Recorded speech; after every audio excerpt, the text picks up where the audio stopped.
Fala gurizada, Luiz HQ, estou aqui com mais um resumo de leitura, focado aí nas leituras que eu fiz no mês de julho de 2023, do desafio de 365 HQs.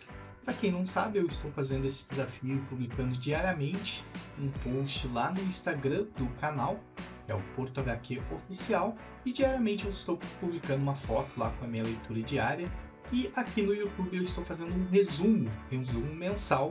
E hoje vamos falar justamente das leituras de julho. Então vamos lá, foram logicamente 31 leituras, então temos aqui uma bela pilha e eu vou comentar aqui rapidamente sobre cada uma delas. Bom, até que consegui ler bastante assim, histórias longas ao longo do mês, né?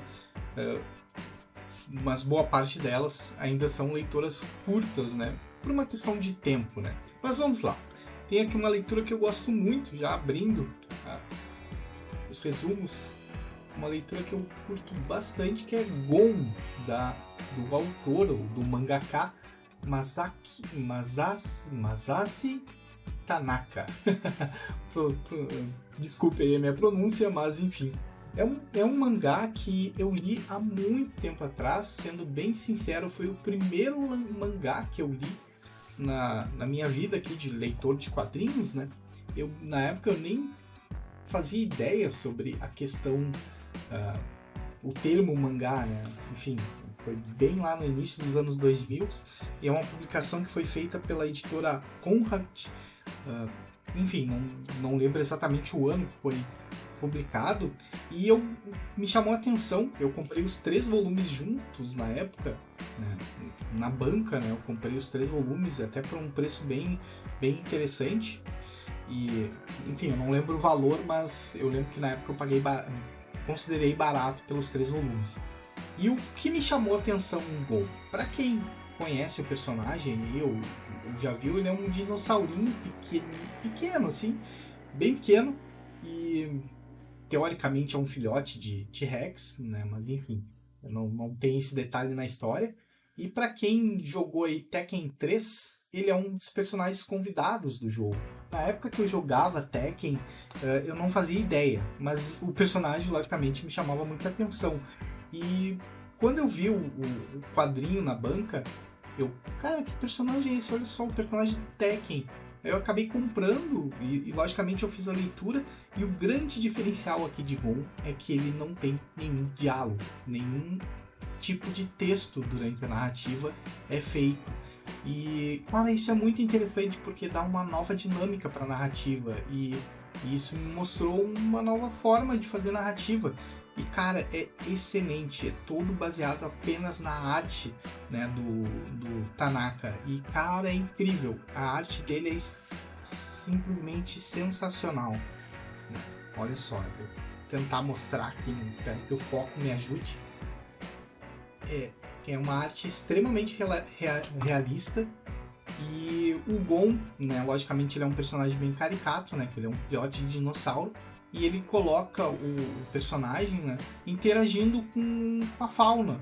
E cara, é incrível, incrível. E todos os outros personagens são animais, não são animais antropomórficos, né, então não são caricatos, não tem comportamento. Até tem alguns comportamentos, né, que fogem, né, do talvez um animal não teria, mas cara, é incrível, é uma arte extremamente realista e me marcou bastante, né, a primeira vez que eu li, porque tipo, me mostrou uma nova forma de fazer narrativa, e também me mostrou que quadrinhos, na época eu lia muito quadrinhos de super-heróis, e me mostrou que quadrinhos não é necessariamente só super-heróis, né, tem outros gêneros, né, então foi uma ótima releitura, né, apesar de não ter texto, né, incluí aqui no desafio dos 365 HQs. Então temos aqui o Gon, Tubarões e Carrapatos, Gon Come e Dorme, e Gon Desce o Rio, que para mim é o melhor volume aqui, justamente o que dá título ao volume, é a melhor história, né? São várias histórias dentro da HQ, né? Então deve ter umas 4 ou 5 por edição. Cara, muito bom, é uma leitura que me marcou bastante, então eu decidi incluir aqui no desafio. Vamos dar prosseguimento aqui. Temos Marvel Boy, curiosamente escrita pelo Grant Morrison. Então eu fiz uma outra leitura do autor, né, ao longo do mês, né, e acabei, o que me motivou a ler, na verdade o que me motivou a ler o Marvel Boy foi que ele é um personagem da Marvel, né, e ele é um personagem que foi publicado no início dos anos 2000, foi criado pelo Grant Morrison. Ele é um guerreiro Kree, que é uma raça alienígena que tem no universo Marvel. E aqui é interessante, né, nessa minissérie, é que ele meio que flerta com o universo Marvel. Então, tipo, tem vários elementos e personagens que são do universo Marvel, porém, tipo, é uma história bem isolada. Ele não chega a interagir totalmente com o universo Marvel. Daí tu fica se perguntando, tá, é no mesmo universo? Não é. Anos depois, a Marvel reutilizou o personagem, né, o Marvel Boy, justamente nos Vingadores Sombrios, que é uma história que eu tô lendo. E ela foi escrita, né, a minissérie foi escrita pelo Grant Morrison. Sinceramente, é uma história ok, assim, eu não achei ela nada sensacional, mas é uma boa história porque, enfim, apresenta um novo personagem interessante e também alguns coadjuvantes bem interessantes, né? Como o Midas, que é o vilão da história, e tem a filha dele, que é a Imperatrix, que eu acho que é esse o nome dela, mas enfim, foi uma boa leitura. Li também mais uma adaptação de games, né, para os quadrinhos, nesse caso Caramba, a dicção tá péssima aqui, mas vamos lá. World Warcraft, né, clássico jogo aí, MMO, que dura até hoje, né, sei lá, eu acho que já tem quase 20 anos, talvez. Enfim, uma minissérie em 3 edições que foi publicada pela Mythos, não pela Panini, pela própria Panini. Então, temos aí uma minissérie. Eu nunca joguei World of Warcraft. E eu nunca joguei, sinceramente, nunca me chamou muita atenção. Não a lore, né? Eu acho a lore super interessante.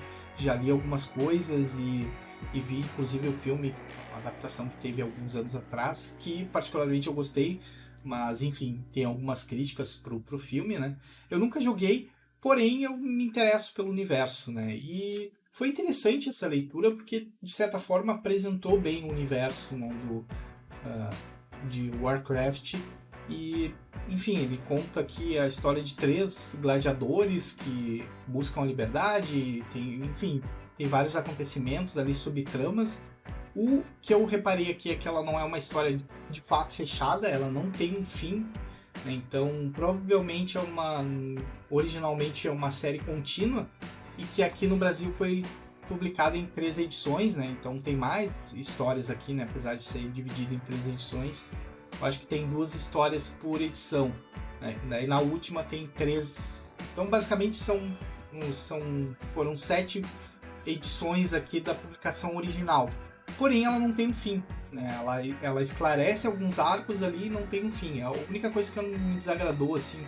Eu gostei da arte, né? Do Ludo Lulabi. Olha que nome interessante. Mas, enfim, é uma arte voltada para o mangá, né? Aquela arte um pouco mais estilizada. E que eu até gosto, né? Eu gosto bastante até. Mas...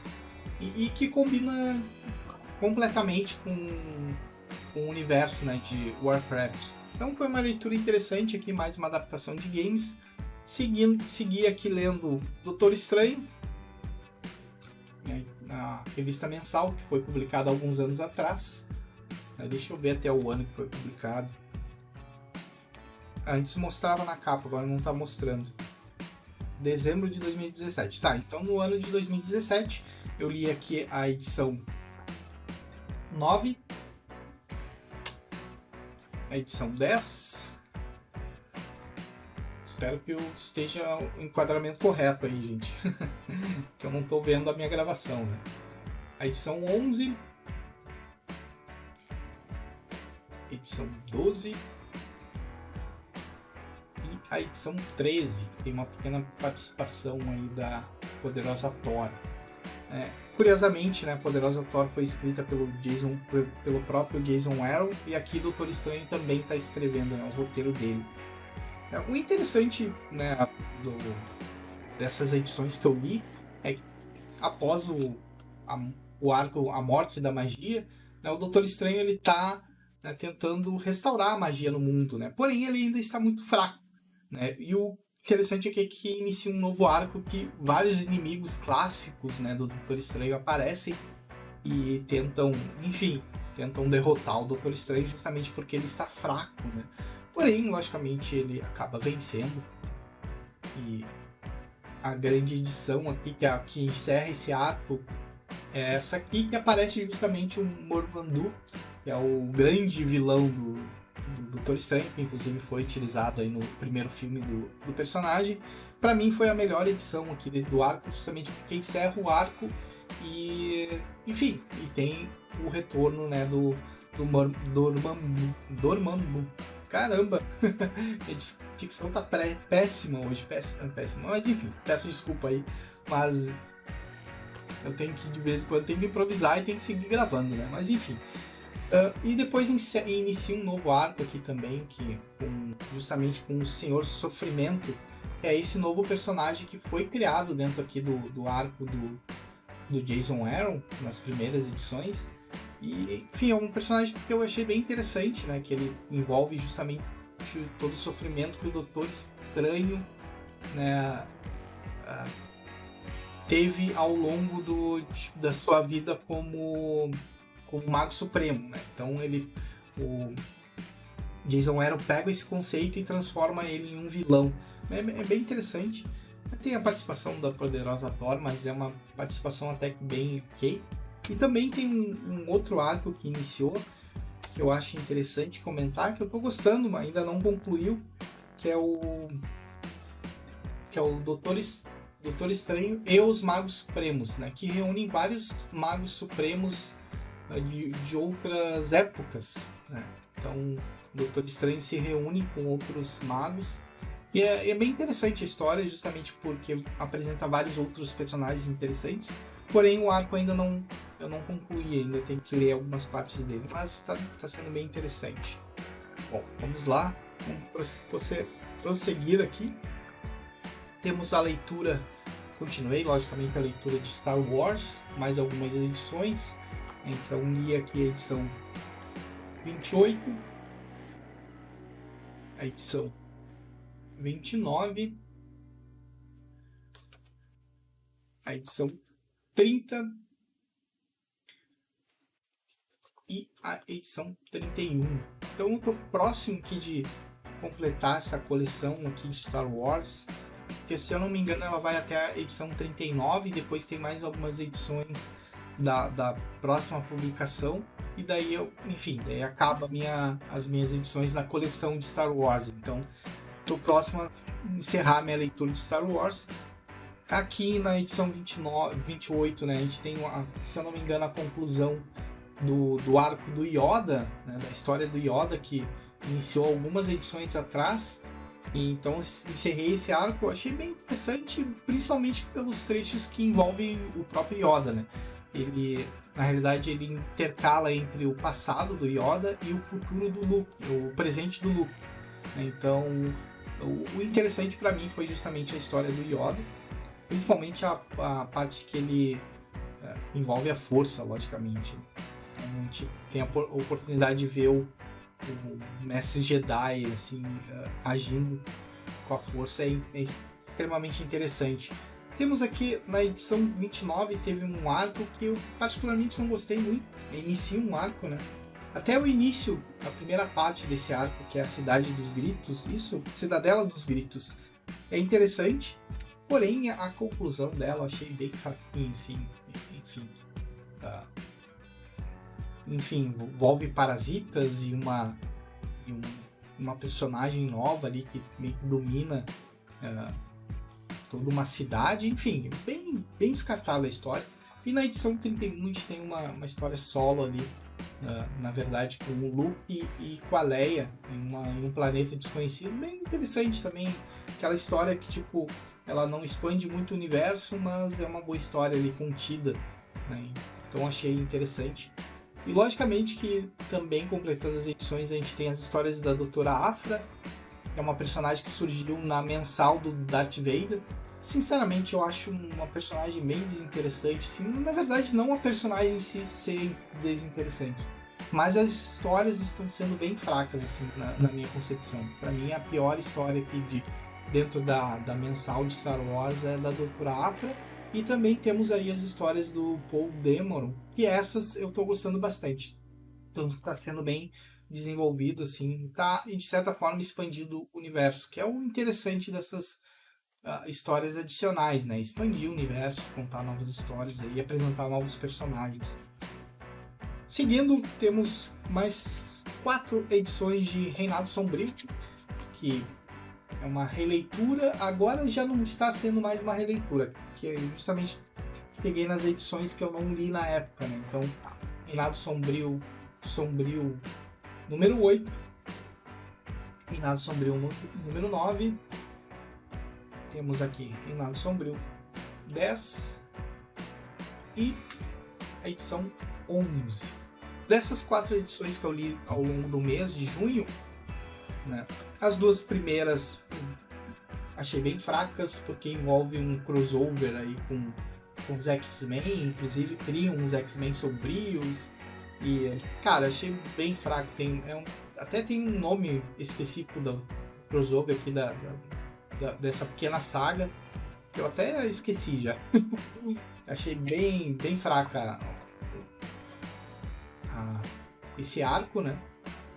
Porém, como adicional, a gente tem as histórias dos Thunderbolts e as histórias dos Guerreiros Secretos, que é o que eu gostei nessas edições aqui. E justamente que eu gostei dessas edições, principalmente o arco que envolve o Ares e o filho dele, que se juntou ao Nick Fury, e eu achei bem interessante. E, enfim, ainda estou gostando muito de ler, e agora ler as histórias que eu não li na época do Reinado Sombrio, porque eu gosto muito dos Vingadores Sombrios, né? Eu acho um conceito bem interessante, principalmente por causa do Norman, e eu estou gostando muito também das histórias que envolvem os Guerreiros Secretos do Nick Fury, né? Infelizmente, elas não são todas as edições que tem essas histórias dos Guerreiros Secretos, ele fica alternando ali entre Thunderbolts e Guerreiros Secretos, mas espero até o fim dessa publicação mensal aqui, que se eu não me engano vai até a edição 19, e eu tenho ela completa, né? Então tô me aproximando do fim dessa leitura aqui de Reinado Sombrio, que está sendo excelente, né? E por fim não, ainda tem algumas edições ainda. Temos Demolidor, do Mark Waid. Na verdade, aqui eu finalizei o arco do Mark Waid, né? A fase do Mark Waid, e comecei a do Charlie Souls. Então temos mais 3 edições aqui da fase do Mark Waid. É a edição 9, a edição 10, que é o penúltimo aqui, que inicia o arco final, e a edição 11, que tem essa bela capa aqui com o Matt Murdock com seu, entre aspas, novo uniforme. E, enfim, que eu gostei muito da edição 9, tá? Que retoma aqui, resgata um personagem clássico do Demolidor, que é o Homem Púrpura, que eu gosto bastante desse personagem, e ele é interessante que apresenta aí os filhos do Homem Púrpura.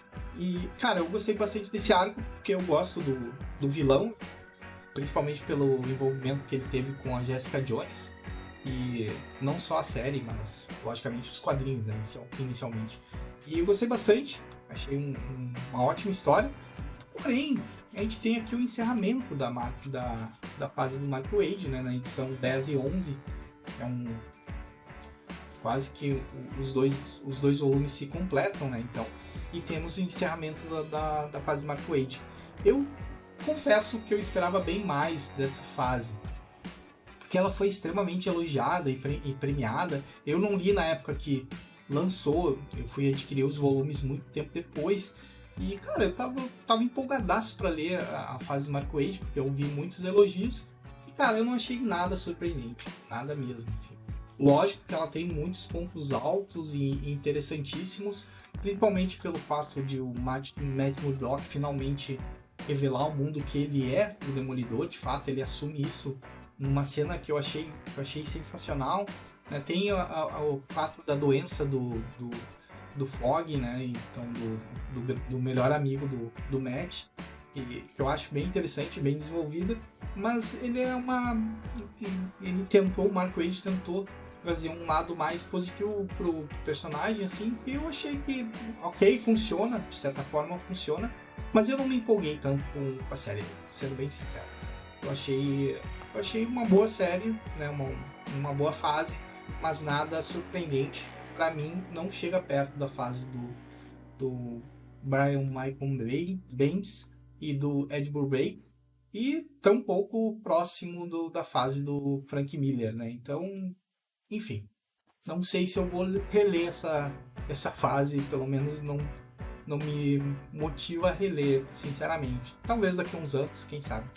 E depois temos a edição 12, que é Demolidor, e a edição 13, que segue aqui segue a série, né, a numeração, porém inicia uma nova fase, escrita pelo Charlie Soule.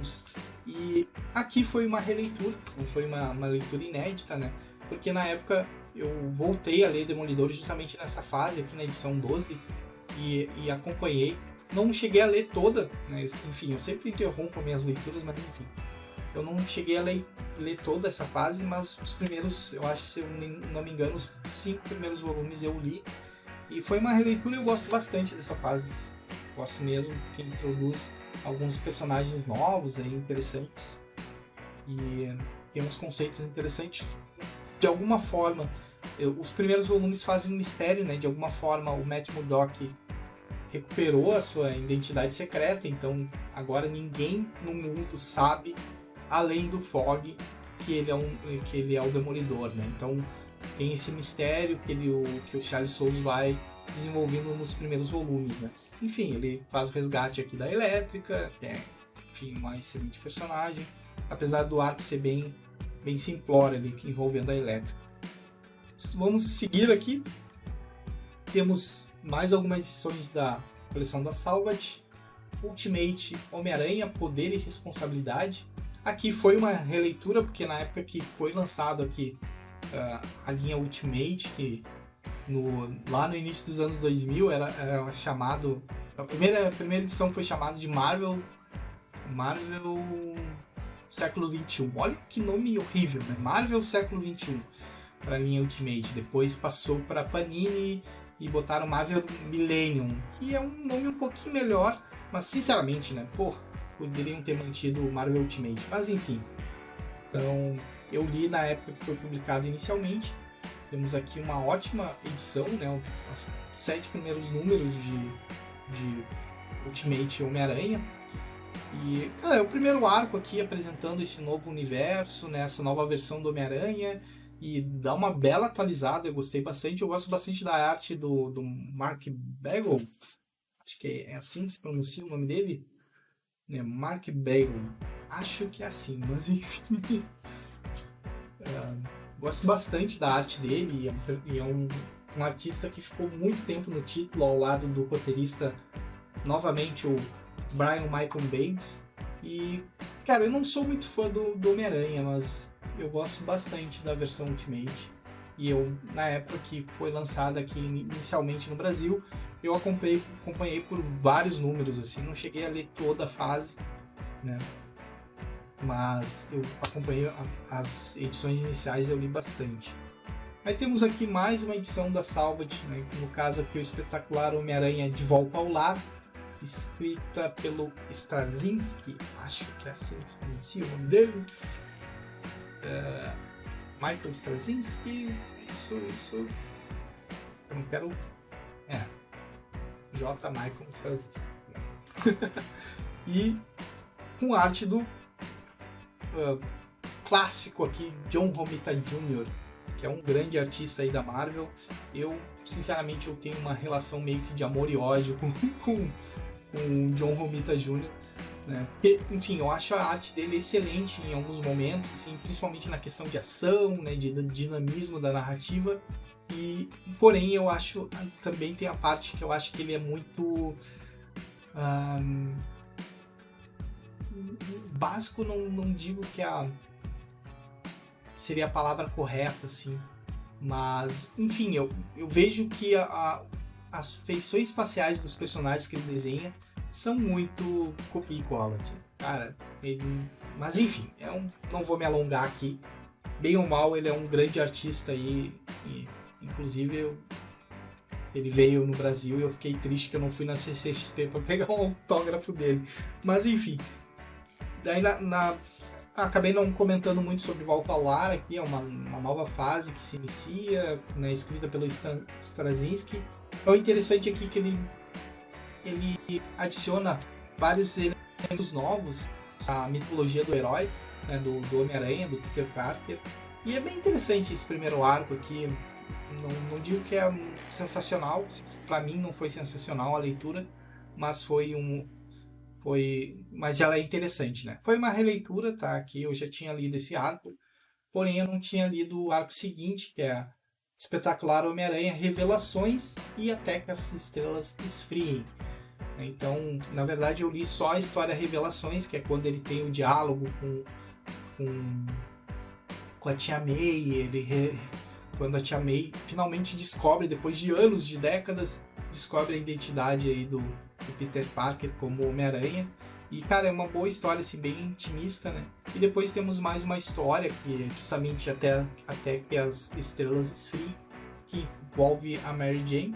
Também eu não achei nada sensacional, mas enfim, foi uma boa leitura dentro do mês de junho. E para encerrar, temos aqui Dragão Negro, nessa lindíssima edição aqui do Pipoque Nanquim. Espero que o enquadramento esteja ok. Cara, incrível essa edição em termos gráficos, né? Em termos da edição em si. E ela é uma história escrita aqui pelo Chris Claremont com arte do John Bolton. É uma história, digamos assim, de época. Esse cara passa aqui eu não sei exatamente o ano, mas se passa na Idade Medieval ali. Temos alguns personagens históricos envolvidos na trama. E o interessante aqui, logicamente, como o próprio título já deixa claro, é que temos aí uma boa dose de fantasia envolvendo a história. Temos esse dragão negro, que ele tem uma relação com o protagonista. Gostei bastante da história, principalmente da edição e principalmente da arte do John Bolton. Cara, é incrível, incrível. É aquela arte realista. Espero que eu esteja enquadrando corretamente. Mas é aquela arte realista que eu gosto muito. E a edição é toda em preto e branco, mas isso não prejudica nada na narrativa e na beleza da arte, assim. Cara, incrível. Olha esse desenho aqui, aquele desenho de fada. Cara, belíssimo, assim. E pra mim, o grande atrativo de Dragão Negro é justamente a arte do John Bolton. Pra mim é o ponto alto. E, logicamente, que o roteiro do Chris Claremont é extremamente interessante, né? Eu já tinha achado interessante a história dele em Manara, né? Que é outra HQ que foi publicada pelo Pipoque Nanquim, escrita pelo Chris Claremont.